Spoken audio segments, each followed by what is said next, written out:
Achiin taarika tokko dhagaye gaara mul'ataatti. Gaara mul'ataarraan taarika tokko dhagaye. Taarikni dhagaye kuni haadhuma isaa kanatu gabaa keessatti nama kabalte haati Maammad. Gabaa keessatti nama kaballaa gurratti guutte. Jennaani dubartittiin sun himatte. Shoof abbaan Shu'aybii galmoo du'eera. Injiru qaata du'e nama yaadigii nu seeneeraa reeduu isaa. Shu'aybii galmoo kuni amma ragaa mana murteetti dhiyeeffatan. Na kabaltee jettee dhiyeeffatte.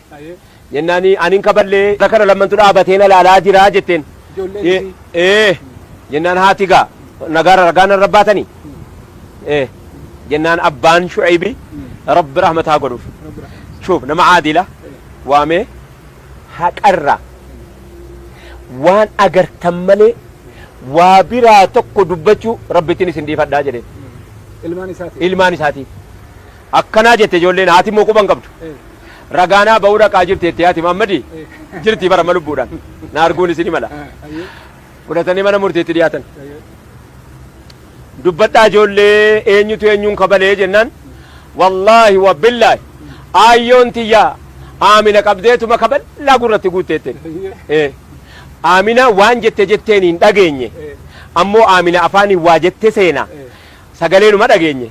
Waa takka immoo beeynu quban qabnu ammoo aayyoo kiyya kaballee shoof Maammad tunatti bela Maammad Shu'aybii aayyootu kaballaa gurra guutte tanaa sin waame siifutege bara 83 akkala 84 akka lakkoofsa biyya kanaatti Maammad tunatti mee bara waan inni adilee albiichalatti nimne sababa abbaa isaa kaafne haasofne jirran Shu'aybiin haqarraa haqni haqa adiin adiidha gurraacha haadha keessan taatullee waan dhageessan waan agartan qofa akka dubbattanii dhuftan jedhee ijoollee lamanitti himate. Ijoollee laman dhaqanii haadhatti ragaa ba'anii dhumna naati hidhamte. Adiliin akkana rabbiin waan akkanaatiif fayyinuu obsiise nu obse yawwana waan akkanaatiif hawaasa keenya baadiyyaa keessa bara numa dhaqee warri waa asiifachi jedhe kun dhaqeetuma waa asiifachi goggoodha malee bara hawaasni baadiyyaa gariin namarraa argeeti malee nagaa jiraam gariin bakki gariin nagaa jira bakki garii bakka akkanaa kun sababa nama tokkootiin rabbi rahmata namaa godha. Amma masjiida keetti adeemin amma wanni mootummaan dhaamu waa tokko jira namni si dura ture araree faangoon hin jalqabne mootummuun isarra hin jalqabne liqaman baraa'uun ammas hin jalqabne komitaa'uunis amma hin jalqabne abbaa agiyoo abbaan uleeloonii ta'uun amma hin jalqabne si dura nama ta'a ture inni sun achii kee jennaan ati dhufte jechuu qofa akka hin daganne inni mana murtii keessaa murteessu abbaan alangaas si abbaan fardaas ana alangaa kan fardaatti hin beekafani abbaan seeraas si galee zulmii isa tokkotti zulmii ati bar bakka kanatti wayii jira bar adlii yoo jiraatte dhukkubni kun hin dhufu adlii yoo jiraatte nama wal qixxeessuu yoo jiraatte dhukkubni kun hin dhufu bar qaadii shurey gaaf tokko ajaa'ibni tokko isa mudate qaadii shurey zamana aliyyii keessa aliyyiin uffanni isaa jalaa bade arra toora biyya hadhaa kun mootii 30tti baate wal nyaattu kana Aliyyi ibn Abi Xaalib kophaa isaa bulcha kophaa isaa hooggana gaafa warri hoogganamu jiru gaafa adliin jiru lamaantu wal fakkaata hoogganamaan tokko hoogganaa bar hoogganamaa fidata gaafa warri hoogganu warra isa hoogganu kennateen jedhaa jira khaliifaa Usmaan ibn Affaantu Aliyyiidha Aliyyiin beeytan egaa leenca Khaybar jedhamee beekama Abu Turaab si galee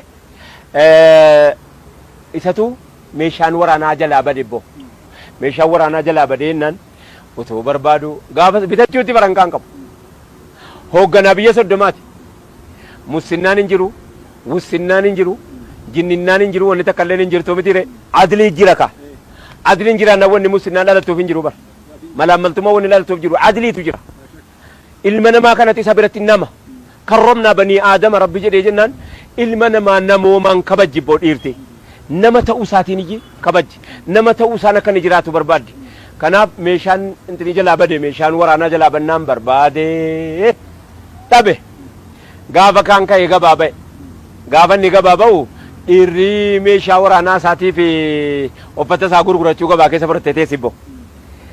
Mallattoo qabdi meeshattii sana ergama rabbii kenneef. Mallattoo qabdi. Meeshaan isaatii uffanni waraanaa isaa mallattoo qabdi akkana gadi kaa'atanii seefiin akkani gadi murree dhorkiti kan mataa qabdi akka inni mataa isaa keessa seefiin murree eeboonii waraannee gooti. Isii sana gurgurachuu dhiirti gabaa baafattee gabaa keessatti argate. Dhaqee meeshaan kun kootii jedheen mallattoo sii beeka akkana utuu keetiitii sirka jiraata ka jedheen. Namichi jedhameen kun tokkoffaa Yahudaadha, lammaffaa amantiin isaa amantii biraati. Amantii biraa hordofa. Islaamaa miti. Inni kun mootii biyya soddomaa hadhaati. Yookaan 31 natti fakkaatti iyyuu. Sigalee akkanatti baateetti hamma dhaqee Uzbeekistaan ga'utti barjadatu iyyuu ofirkaa qaba. Utuu keetiitii sirka jiraa jedheen meeshaan. Kun kootiif narka jira. Ankaan meeshaa kun gurguradhuu gabaatti baafadhee jennaan qabsiifate. Meeshaan kun kootii na jalaan gurgurattuu jedhe. Aliyyiin mootiidha. Gabaa keessa deema. Namatti waan hojjenne kaa maaliif nama keessa hin deemne maa? Wanni isa ganda keessa ari'ee nama kararraa qabee. Waa tokkoon goonee wanni inni ofirratti naafes hin jiru. Wanni inni ofirratti naafus hin jiru. Innoo dirqiidhaan achi taa'e biyya bulchaa. Dirqamaani ati aadilaa nama biyya eeguu danda'u ati nama miizana namaatiin nama hoogganuu danda'u jedhamee achirra jira. Giddiidhaan qabamee achirra taa'a. Waa takka hin qabu. Kanaaf meeshaa isaa magaalaa keessatti dhaqee qabatee qabsiifatee fuulduree mana murtii abbaa seeraa dhaddachatti dhiyeeffate. Dhaddachi heeraa dubbii jira maal rakkanni keessanii jennaan meeshaa koo kana waggaa meeqaan lola keessatti beekamu lola keessatti ittiin beeku lolaan ittiin ba'utu kunoo namichi kun na jalaa fuudhee isaa gurguratuun itti dhufee jedhe. Jennaan namichi maal jedhaani hoo kan keessa harka sirka jira ka jedhe kan koosoon harka jira sirka turee jedheen ishee anaatu na argiteetta hin argin immoo dhugaadha fardarraa jalaa buuteedhaan yeroon waa isii dhagahu yeroo inanne jalaa fuudhee garuu meeshaan kana liyyii ta'uu hin beekaa gafuudhachuu gabaatti baafate jennaani dhaddachi heera aliyyi meeshaan kun ragaa qabdaa jedhe qabaa jedheen bakka ragaa kee dhiyeeffadhu jedheen kan kee ta'u atis ragaa kee dhiyeeffadhu atis ragaan koo meeshaa kooti gadi jedheen harka jira namichi inni fuudhe ragaan kun meeshaa kooti gadi harka jira sirka jiramu waa koottan ragaa barbaadadhaa jedhe harka jira anaatu naa gartee taa'e nagar kanaafuu kooti innaan aliyyi ragaa qabda innaan qabaa jedhe mee ragaan kee eenyuun jennaan ilma kootii fi garbicha kooti jedheen jennaani shuuf adilii bakka kana jirti gaafa adiliin jiraatu garbichi kee qabeenya keeti jedhe ilma kan kee ilma keeti ragaa siin ta'anu jedheen shuuf maaliif jennaan buutamanii diqqoo waa namaatiin waasaati jedhu karaa ta'a ka diqqoo kallattii ta'eetiin namni gara fuulduraatti ittiin biyya hoogganaka isii kana dhabamsiisuuf jecha shuuf qabeenyi kun kan kee ta'uu maatiin kee ragaasii ta'uu hin danda'u garbichi kee ragaasii bahuu hin danda'u akkanatti ragaasii bahuu hin danda'amu jedheen aliyyiin ragaa dhabe jennaan yahudicha waame kottuuti jedhe kakadhu fudhu jedhee meeshaa koo yahudichi argachuu malee kan isaa maal jedhe naa kaasu asii naa buqqisu jedhee meeshaan isaa murte. Waanuma amma argaa jirru kana jechaadha. Naa kaasu naa taragu naa buqqisu bubbee naa godhu wama amma argaa jirru. Shuuf kan jaahiliyyatti jechuudha. Jennaan meeshaan kun keetii gaa fudhuu jennaan meeshaa isaa fudhate. Meeshaa isaa fudhatee namoomni qabeen namicha insaaniyyummaan qaba. Shuuf bakka kanatti insaaniyyummaan nama qaba bara namooman nama qaba. Namoomni qabee jennaan deemuu dadhabe. Deemsa dadhabee akkamittan deema gaa jedhe. Adliin haddii kana ga'aa jedhe. Tokko namichi mootiidha. Meeshaan mootiidha. Silaa utuma koo ta'e maasaan murtaa'in. Utuma iyyuu koo ta'e isaa murtaa'uu qaba. Mootiidha. Humna qabaa, giidoo qabaa, waraana qabaa, biyya kana hunda hoogganaa jira. Isumaayyuu moo gabaa keessatti hin qabame. Yeroo sana narraan fudhatu innoo mootiidha. Biyyoo kan saati. Gaayaa isa dhiisi. Meeshaan kana liyyii ta'uun kana liyyiin taasisu. Hin taasisu. Isaatu arguu qaba. Isaatu namni arguu qaba. Hattaa moo maatiin ragaa bahuu hin danda'u. Maatiin aliyyi ragaa dhabee naa isaa murtaa'e booda namichatti meeshaa fudhattee ol deebitee deemuun dadhabe jara keenya jedhe maal jennaan meeshaan kun kan aliyyiiti maali maal dhageesse adliitu tarkaa miila na dhorke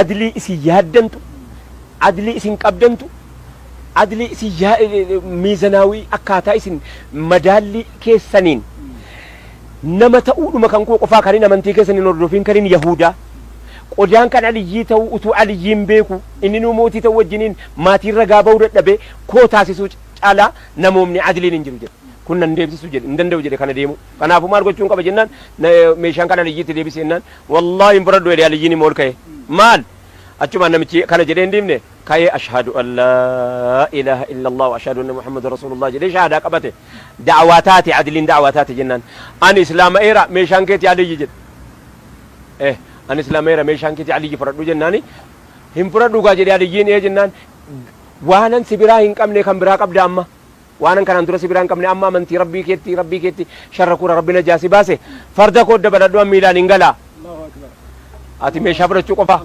shuf adiliin gaafa jiraat amma namni amma wanni nuti dhaamsi hawaasa keenyaa dhaamnu inni biiroo keessa tokko keessa hojjete isiin dubartii taate isii dubartiitti inni dhiira ta'e isa dhiiraatti wanni hinaaffaa fide waa tokko iyyuu hin jiru tokkoffaa sababa hinaafuusaa wanni isa sanaa dabalamuu hin jiru fakkeenyaaf amma waan hin qabu fooqiin tokko hin qabaa jedhu natti hinaafeedha fooqiin kan koo keentaama wanni nuti hawaasa keenyaa dhaamnu walirraa hadhaamnu mee hinaaffattii kana balaan sababa keenyaa dhufte iyyuu waa'ee hinaaffaa asaa jiru waa'ee adilii dhabaa asaa jiru si galirra dubbi namni gaafa aadila ta'e mootiin gaafa aadila ta'e namni maatii isaa irratti gaafa adilii eeggate ilmaan isaa irratti adilii eeggate ulamaan jamaa isaa irratti adilii ta'e ulamaan ulamaa irratti gaafa inni aadila ta'e jedhe samii waan qabdu nuu kenniti ardii waan qabdu nuu baafti wallaahi kas qabeenya hamma qabnu nu ga'a